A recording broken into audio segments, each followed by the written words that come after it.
Good morning student, मैं Shashi Maurya sunshine senior secondary school से।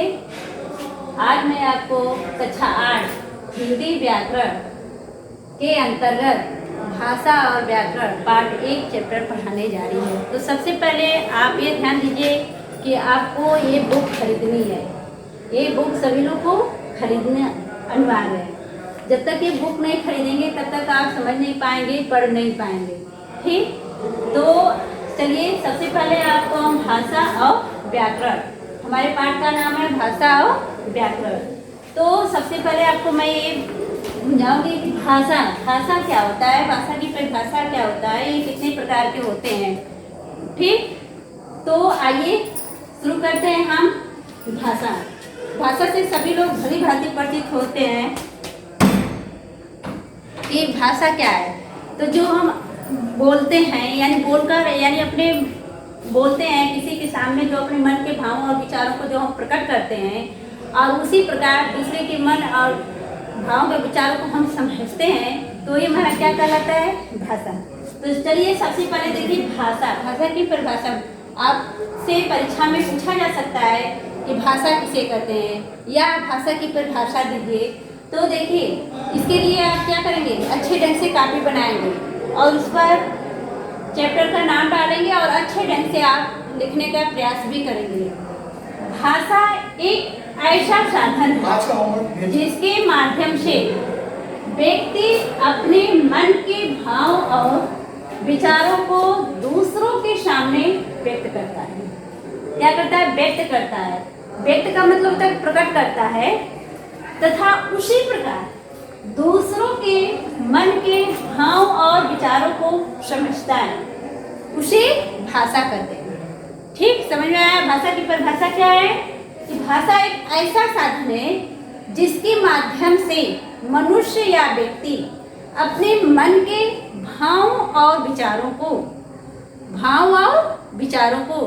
दूसरों के सामने क्या करता है, प्रकट करता है या व्यक्त करता है। ठीक उसी प्रकार दूसरों के मन के भाव और विचारों को समझता है या ग्रहण करता है, उसे हम भाषा कहते हैं।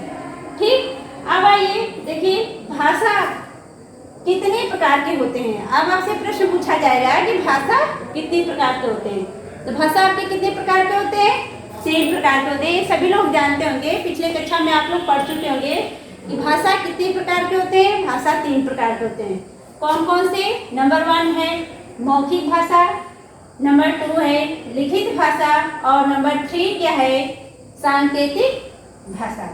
तो देखिए सबसे पहले आपको मौखिक भाषा समझाएंगे कि मौखिक भाषा क्या होता है। तो ठीक, मौखिक भाषा देखिए, मौखिक भाषा यानी जो हम बोलकर किसी दूसरे के सामने हम क्या करते हैं, प्रकट करते हैं। और दूसरा क्या होता है, दूसरा यानी सुनकर उसे समझता है, उसे हम क्या बोलते हैं, मौखिक भाषा। अर्थात हम कह सकते हैं कि जो वक्ता होता है क्या होता है, बोलता है, और श्रोता क्या होता है, सुनता है, सुनकर उसको क्या करता है, समझता है, उसे हम मौखिक भाषा कहते हैं। जैसे अब यहाँ देखिए मौखिक भाषा हम कहाँ प्रयोग करते हैं। ठीक, तो जैसे हम मौखिक भाषा टेलीफोन पर, जैसे हम बात कर रहे हैं, टेलीफोन पर हम बात कर रहे हैं और दूसरा टेलीफोन पर क्या हमारी बात को सुन रहा है, तो हमारा क्या कहलाएगा, मौखिक भाषा। हम जैसे भाषण दे रहे हैं, बोलकर ही दे रहे हैं, दूसरा से सुन रहा है, तो ये हमारा क्या कहलाता है, मौखिक भाषा। ठीक, आपको समझ में आ गया होगा। अब आइए देखिए सांकेतिक भाषा, दूसरा क्या है, लिखित भाषा। लिखित भाषा जैसे ये होता है कि जो हम अपने भाषा को, अपनी बात को क्या लिखकर प्रकट करते हैं, क्या करते हैं, लिखकर प्रकट करते हैं, और दूसरा उसे पढ़कर क्या करता है, समझता है, उसे हम क्या बोलते हैं, लिखित भाषा। उसे हम क्या बोलते हैं, लिखित भाषा। जैसे हम किसी को पत्र भेजते हैं, तो पत्र क्या करते हैं, हम पत्र में लिखकर ही भेजते हैं ना।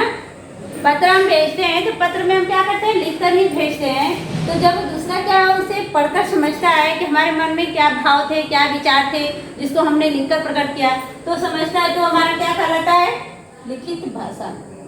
जैसे समाचार पत्र हुआ, समाचार पत्र हुआ, तो समाचार पत्र क्या होता है, हम पढ़ते हैं।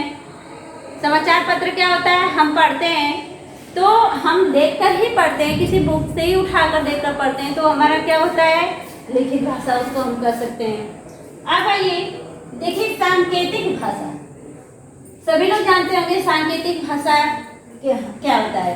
सांकेतिक भाषा जो इशारों से किया जाता है। सांकेतिक भाषा का प्रयोग अधिकांश गूंगे और बहरे व्यक्ति करते हैं। सांकेतिक भाषा का प्रयोग अधिकांशतः गूंगे और बहरे व्यक्ति करते हैं। सांकेतिक भाषा देखिए, जो भाषा को इशारों से हम प्रकट करते हैं उसे हम क्या कहते हैं, सांकेतिक भाषा। जैसे आपको बताया गया होगा, आप जानते होंगे, जैसे आपका रेलवे स्टेशन में ट्रेन चलती है, तो जब ट्रेन चलना प्रारंभ करती है तो वो क्या करती है, हरी झंडी को दिखाती है, यानी वो ट्रेन चालक जो होता है वो संकेत करता है कि अब ट्रेन हमारी क्या है, चलने वाली है। और जब ट्रेन रुकने वाली होती है तो क्या है, रेड झंडी को दिखाया जाता है, तो यानी कि अब हमारी ट्रेन क्या है, रुकने वाली है। तो क्या है, सांकेतिक भाषा। यानी बोलकर हम नहीं कहते हैं कि हटो हमारी ट्रेन चलने वाली है, यानी हम इशारा के द्वारा हरी झंडी दिखाते हैं कि हमारी ट्रेन क्या है, चलने वाली है। और जब हमको ट्रेन रुकना होता है तो लाल झंडी दिखाते हैं कि हमारी ट्रेन रुकने वाली है। अधिकांशतः इसका प्रयोग गूंगे और बहरे व्यक्ति भी करते हैं। ठीक, तो आपको यहाँ तक समझ में आ गया होगा कि सांकेतिक भाषा क्या होते हैं, मौखिक, लिखित और सांकेतिक। ठीक, तो अब आइए बोली। अब देखिए बोली क्या होता है। बोली में देखिए, एक विशेष क्षेत्र में बोली जाने वाली भाषा का विशिष्ट रूप बोली कहलाता है। एक विशेष क्षेत्र में बोली जाने वाली भाषा का विशिष्ट रूप हमारा क्या कहलाता है, बोली। बोली का क्षेत्र लिखित न होकर मौखिक होता है। बोली का क्षेत्र क्या होता है, लिखित न होकर मौखिक होता है। बोली में ही हम मुहावरे, लोकोक्तियाँ, लोकगीत, लोक कथा आदि का हम प्रयोग करते हैं। बोली में ही हम मुहावरे भी कहते हैं, लोकोक्तियाँ भी कहते हैं, लोकगीत भी गाते हैं और लोक कथाओं का भी हम प्रयोग करते हैं।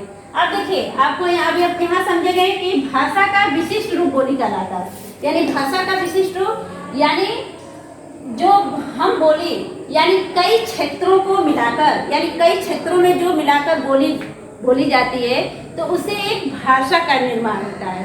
किससे, वो भाषा का निर्माण होता है। तो उसी को आपको बताया गया है कि भाषा का जो विशिष्ट रूप होता है उसे हम बोली कहते हैं। जैसे हर राज्य में भाषा तो एक ही होता है, लेकिन वहाँ पे बोली क्या होती है, अलग अलग होती है। बोली क्या होती है, अलग अलग। बोली का क्षेत्र बहुत ही सीमित होता है, छोटा होता है, और भाषा का क्षेत्र क्या होता है, व्यापक होता है, बड़ा होता है। बोली का प्रयोग हम साहित्य में नहीं करते हैं। बोली का प्रयोग हम साहित्य में नहीं करते हैं। क्यों नहीं करते हैं, क्योंकि बोली क्या है, बोली का रूप लिखित नहीं होता है, उसका रूप क्या होता है, मौखिक होता है। ठीक, ये हमारा बोली कहलाता है। अब आगे आइए, इतना आप लोग जो लिख लिया होगा, अब आगे हम आपको बताएंगे कि भाषा और बोली में क्या अंतर है। ठीक, तो अब देखिए भाषा और बोली में अंतर। भाषा और बोली में अंतर। ठीक, आपसे प्रश्न पूछा जा सकता है कि भाषा और बोली में क्या अंतर है, तो क्या बताएंगे, भाषा और बोली में निम्नलिखित अंतर है। आप यहाँ पर लिखेंगे कि भाषा और बोली में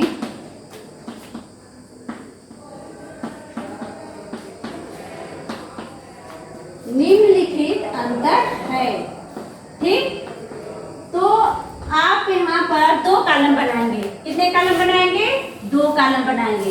एक तरफ आप हेडिंग डालेंगे भाषा और दूसरी तरफ हेडिंग क्या डालेंगे, बोली। ठीक, तो आप यहाँ नंबर 1 यानी भाषा, तो आप इसमें लिखेंगे कि भाषा का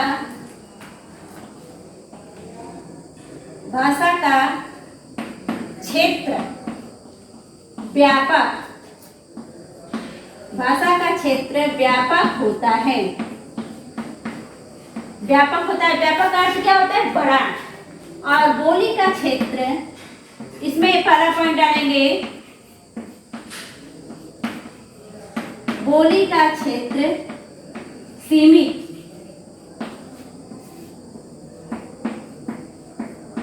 बोली का क्षेत्र सीमित होता है। सीमित का अर्थ क्या होता है? छोटा। और व्यापक का अर्थ क्या होता है? बड़ा। आप कह भी सकते हैं कि भाषा का क्षेत्र बड़ा होता है और बोली का क्षेत्र क्या होता है? सीमित होता है। अब नंबर 2 डालेंगे, भाषा में साहित्य, साहित्य की रचना होती है। रचना का अर्थ क्या होता है? निर्माण। रचना का अर्थ क्या होता है? निर्माण। यानी भाषा में साहित्य की रचना होती है, अर्थात आप कह सकते हैं भाषा में साहित्य की निर्माण होती है। अब इसमें दूसरा पॉइंट डालेंगे कि बोली में साहित्य का, बोली में साहित्य की रचना नहीं होती।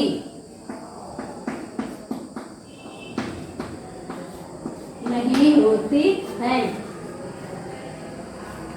देखिए अब इसमें तीसरा पॉइंट क्या डालेंगे, भाषा का प्रयोग सरकारी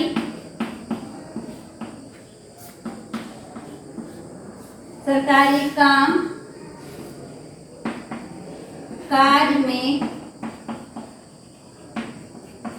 किया जाता है।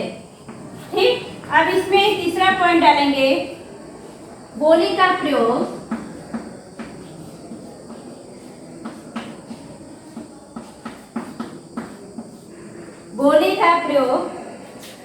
क्षेत्र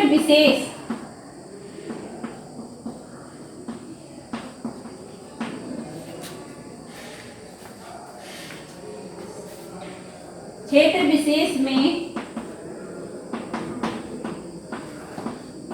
बोलचाल के लिए किया जाता है। बोलचाल के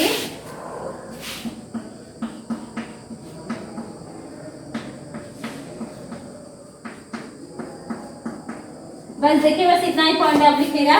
भाषा का क्षेत्र व्यापक होता है, बोली का क्षेत्र सीमित होता है। व्यापक का अर्थ होता है बड़ा और सीमित का अर्थ क्या होता है? छोटा। ठीक, भाषा में साहित्य की रचना होती है। किसकी रचना होती है? साहित्य। साहित्य आप लोग जानते हैं, साहित्य 2 प्रकार के होते हैं। कौन कौन से होते हैं? गद्य साहित्य होता है, पद्य साहित्य। गद्य साहित्य में जैसे हम निबंध है, उपन्यास है, ये सब पढ़ते हैं। और पद्य साहित्य में जैसे हम लोग कविता है, काव्य बोलते हैं, कविता बोलते हैं, उसको हम पद्य साहित्य बोलते हैं। अब बोली में साहित्य की रचना नहीं होती है। अब वो इससे पहले बता दिए हैं कि बोली में साहित्य की रचना नहीं होती है। बोली में क्या है? मुहावरों का प्रयोग किया जाता है, लोकोक्तियों का प्रयोग किया जाता है, लोकगीत का प्रयोग किया जाता है, लोक कथाओं का प्रयोग किया जाता है। लोकगीत जानते हैं, जो हम गीत गाते हैं। भाषा का प्रयोग सरकारी काम काज में किया जाता है। यानी भाषा का प्रयोग, यानी हम सरकारी, यानी कोई ऑफिस में कार्य कर रहे हैं या कहीं किसी दफ्तर में कार्य कर रहे हैं, तो वहाँ पर क्या है? हम बोली का प्रयोग नहीं करते हैं। किसका? भाषा का प्रयोग करते हैं। भाषा यानी जो हमें अच्छी तरह से उसकी मान्यता जो प्राप्त रहती है, जैसे हिंदी भाषा। जैसे हम विद्यालय ही आते हैं, आपको टीच करते हैं, या आप भी आते हैं, तो आप किसका प्रयोग करते हैं? हिंदी भाषा का ही प्रयोग करते हैं। देखिए, अब बोली का प्रयोग क्षेत्र विशेष में बोलचाल के लिए किया जाता है। यानी बोली का प्रयोग हम जैसे गांव में रहते हैं, तो गांव में क्या है? बोली का ही प्रयोग करते हैं, भाषा का प्रयोग नहीं करते हैं। यानी एक दूसरे से बातचीत हम करते हैं, उसमें हम किसका प्रयोग करते हैं? बोली का ही प्रयोग करते हैं। तो हम उम्मीद करते हैं बच्चों, यहाँ तक आपको समझ में आ गया होगा। तो ये सब आप कापी पर अच्छे ढंग से आप लिखेंगे, कापी बनाएंगे और अच्छे ढंग से आप लिखेंगे।